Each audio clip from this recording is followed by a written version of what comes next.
அனைவருக்கும் வணக்கம். இந்த வீடியோவில் இப்போ நம்ம பார்க்கக்கூடியது ஒரு சிறுகதை. அழகில் என்ன இருக்கிறது. படைப்பு திருமதி எஸ் புனிதவதி அவர்கள். பதிப்பகம் தாமரை பப்ளிகேஷன்ஸ், சென்னை. அழகில் என்ன இருக்கிறது. சிந்துதுர்க்கம் நாட்டு ராணிக்கு ஒரு முறை மிக அவலட்சணமான ஆண் குழந்தை பிறந்தது. அதை பார்த்து அனைவரும் வருந்தினர். சிலர் அந்த குழந்தையை வெறுக்கவே செய்தனர். அந்த குழந்தையினுடைய தாயார் ராணி துர்காவதி அவள் தன் மகனை பார்த்து மிகவும் வருந்தினாள். அவ்வாறு ஒருமுறை அவள் தன் குழந்தையை பார்த்து வருந்தி வாய்விட்டு அழுது கொண்டிருப்பொழுது அங்கு ஒரு தேவதை வந்தது. அது அவள் மேல் இரக்கம் கொண்டது. துர்காவதி, அழாதே, உன் மகனுக்காக நீ வருந்தாதே. அவன் அழகாக இல்லாவிட்டாலும் பெரிய புத்திசாலியாகவும் திறமையாக பேசக்கூடியவனாக இருப்பான். எல்லா நல்ல குணங்களுக்கும் உறைவிடமாக திகழ்வான். அவனை அனைவரும் விரும்புவார்கள் என்று ஆறுதல் கூறினார். மேலும் அவன் யாரை மிகவும் நேசிக்கிறானோ அவர்களுக்கு அவனிடம் இருக்கும் திறமைகளில் பாதியாவது வந்துவிடும் என்று வரமும் அளித்து அந்த தேவதை ராணி துர்காவதியை ஓரளவு சமாதானம் செய்தது. குழந்தை சிறிது வளர்ந்து பெரியவளானதும் அவனது இனிய பேச்சினாலும் புத்திசாலித்தனத்தினாலும் அவளது தாயார் மிகவும் மகிழ்ச்சி கொண்டார். குழந்தை வளர வளர அந்த குழந்தையின் சாமர்த்தியமும் வளர்ந்தது. கிட்டத்தட்ட 7 ஆண்டுகள் கழித்து அடுத்த நாட்டு அரசிக்கு இரட்டை குழந்தைகள் பிறந்தது. அந்த இரட்டை குழந்தைகளுக்கு பெயர் சூட்டு விழா நடந்தது. அந்த பெயர் சூட்டு விழாவிற்கு அதே தேவதையும் வந்திருந்தது. அது துர்காவதிக்கு ஆறுதல் கூறியது.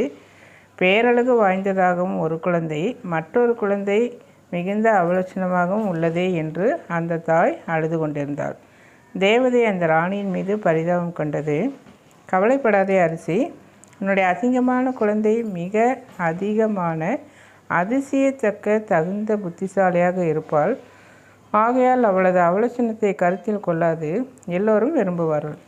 அதே சமயம் உன்னது அழகான குழந்தை மிக மக்காகவும் மந்த புத்தி உள்ளவளாகவும் இருப்பாள் என்று வரமளித்தது. ராணி ஓரளவு மன நிம்மதியை அடைந்தாள். இருப்பினும் அவள் தேவதையை பார்த்து, இந்த அழகான குழந்தை ஓரளவாவது புத்திசாலியாக இருப்பதற்கு வாய்ப்பே இல்லையா என்று மிக ஏக்கமாக கேட்டாள். அதற்கு அந்த தேவதை, இதற்கு மேல் என்னால் வரம் தர முடியாது அரசி.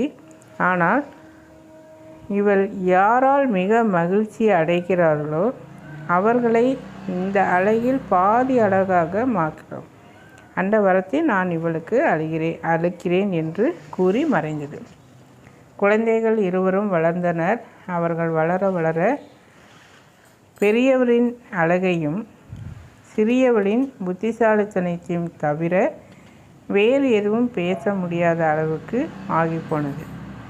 அழகானவளின் அழகு அதிகரித்து கொண்டே போனது. அதே சமயம் முட்டாள்தனமும் அதிகரித்து கொண்டே போனது. எப்போதும் அவள் பேச்சு வெறும் உளறலாகவே இருந்தது. ஆடை முழுவதையும் நனைத்து கொள்ளாமல் அவளால் தண்ணீர் கூட குடிக்க முடியாது. அதே சமயம் அசிங்கமான ராஜகுமாரியின் ரசமான பேச்சும் நகைச்சுவையாக அவள் பேசுவதும் அவளின் சாமர்த்தியமான செயல்கள் அனைவரையும் ஆச்சரியப்பட வைத்தது. அடுத்த நாட்டு அழகற்ற இளவரசன் அனிருத்ரன் பக்கத்து நாட்டு அழகுமிக்க இளவரசியை சந்திக்க வேண்டும் என்று ஆர்வம் கொண்டான். அவன் தனது விருப்பத்தை தன் தந்தையிடம் சொல்லிவிட்டு மாறு வேடத்தில் அவன் அடுத்த நாட்டை அடைய காட்டு வழியாக நடந்தான். அதே சமயத்தில் முட்டாள்தனத்தை பற்றி வருந்திய அழகான இளவரசி யாரும் அறியாமல் காட்டை அடைந்து அங்கு யாரும் இல்லாததால் மனம் போனபடி வாய்விட்டு கதறி அழுது கொண்டிருந்தாள். அப்போது அவள் தன்னெதிரே குள்ளமான ஒரு விகாரமான மனிதன் வந்து நிற்பதை பார்த்தாள். அவளுக்கு அவமானமாக போய்விட்டது. அனிருத்தனுக்கு அவள்தான் தான் தேடி வந்த இளவரசி என்பது தெரிந்து போனது. அவள் அழகு அவனை கவர அவன் உடனேயே அவனை நேசிக்க தொடங்கினான். ஆனால் அவள் மனம் உடைந்து அழுததை கண்டு வருந்தி அவளுக்கு பலவாறு ஆறுதல் சொன்னாள். அவள் அழுகையை நிறுத்த அவள் அழகை பலவாறு புகழ்ந்து பேசினாள். ஆனால் அவளுக்கு அதனால் எந்த சமாதானமும் ஏற்படவில்லை. இது என்ன ஆச்சரியமாக இருக்கிறது பெண்ணே, இவ்வளோ அழகான ஒரு பெண் எப்படி அழும்படி உனக்கு என்ன துன்பம் நேர்ந்தது? உனக்கு தெரியுமா, இந்த உலகத்திலேயே உன்னை விட அழகில் போட்டி போட யாரும் முடியாது. உனக்கு அவ்வளவுதான் தெரியும். ஒருவரிடம் இருக்கும் அழகினால் எந்த லாபமும் இல்லை. நான் உன்னை போல் அசிங்கமாக இருந்து உன்னில் பாதி புத்திசாலித்தனமாக இருந்திருந்தால் கூட கவலைப்பட மாட்டேன் என்றாள். அவளுடைய சாமர்த்தியமற்ற வாதம் அனிருத்தனுக்கு மனதை புண்படுத்தியது. இருந்தாலும் அவளை சமாதானப்படுத்த வேண்டி, நீ மிக தன்னடக்கத்தோடு உன் அறிவை குறைத்து கூறுகிறாய். இது உன் திறமையே காட்டுகிறது என்றான். எனக்கு தெரியாது. ஆனால் நான் ஒரு பெரிய முட்டாள் என்பது எனக்கு நன்றாக தெரியும். சில சமயம் இப்படி முட்டாளாக இருப்பதை காட்டிலும் நான் இறந்து விடுவதே மேல் என்று என் மனம் பாடுபடுகிறது என்று அவள் கூறி மேலும் அழ ஆரம்பித்தாள். அப்பொழுதுதான் அனிருத்தனுக்கு அவள் உண்மையிலேயே தன் முட்டாள்தனத்திற்காக வருந்துகிறாள் என்பது புரிந்தது. உடனே அவன், அது ஒன்றும் பெரிய விஷயமில்லை இளவரசி. எனக்கு ஒரு தேவதை வரம் கொடுத்திருக்கிறது. அதாவது நான் யாரை மிக அதிகமாக நேசிக்கிறேன்னு அவர்களை என்னால் என்னுடைய அறிவுத்திறமையை கொண்டு அறிவாளி ஆக்க முடியும். ஆகையால் என்னால் உன்னை அறிவாளி ஆக்க முடியும். ஆனால் அதற்கு நீ என்னை மணந்து கொள்ள மனப்பூர்வமாக சம்மதிக்க வேண்டும் என்றான். அழகிய இளவரசி பேச்சற்று போனாள்.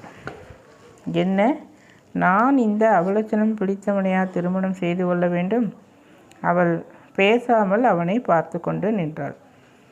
அவளுக்கு தன்னை திருமணம் செய்து கொள்ள விருப்பமில்லை என்பதை புரிந்து கொண்டான். நல்லது இளவரசி, நான் சொன்னது உனக்கு பிடிக்கவில்லை என்பது எனக்கு புரிகிறது. இன்னும் 1 வருட காலம் நான் காத்திருக்கிறேன். அதற்குள் உன் மனம் மாறுகிறதா என்று பார்ப்போம் என்று வருத்தத்தோடு கூறினான் அனிருத்தனன்.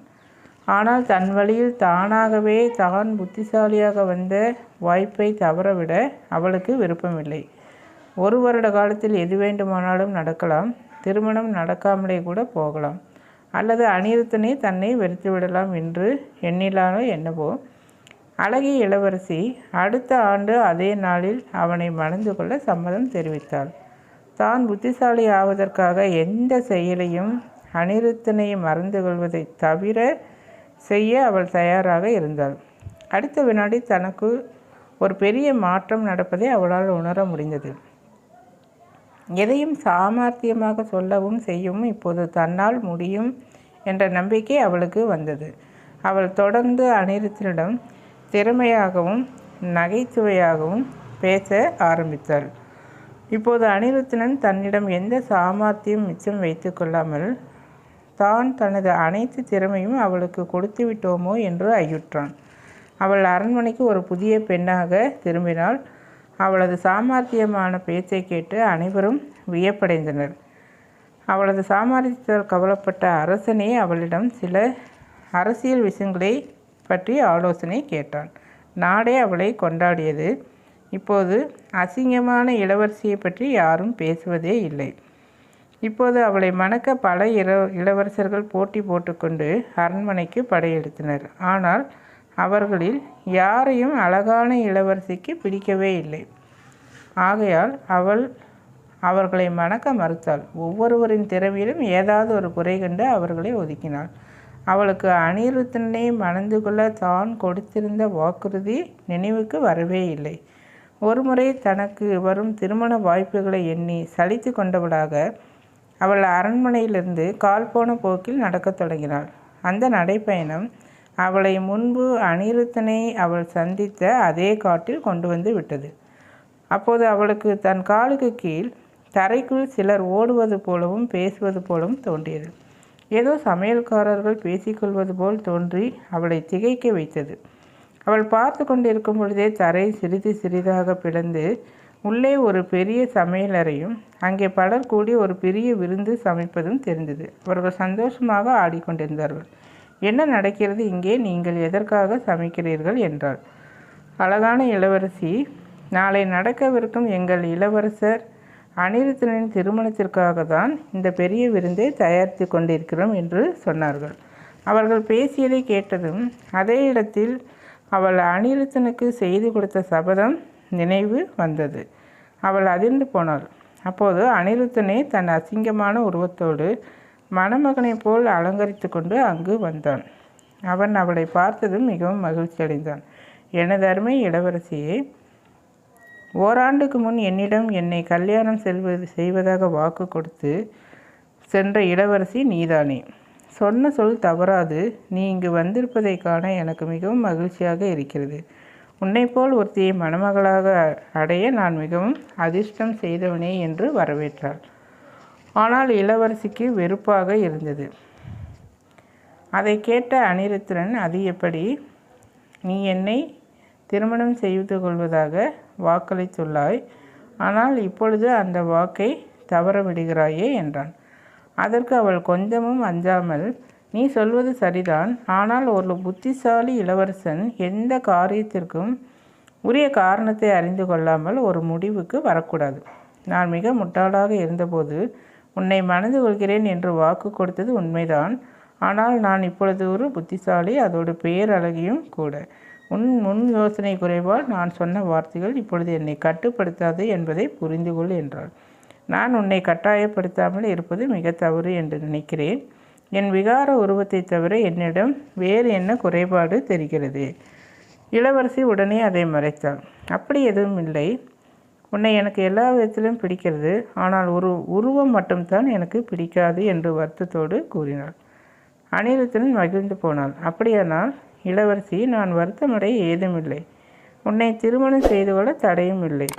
என்னால் எப்படி எனக்கு பிடித்தவரை புத்திசாலி ஆக்க முடியுமோ அதேபோல் நீயும் உனக்கு பிடித்தவரை அழகானவராக ஆக்க முடியும்.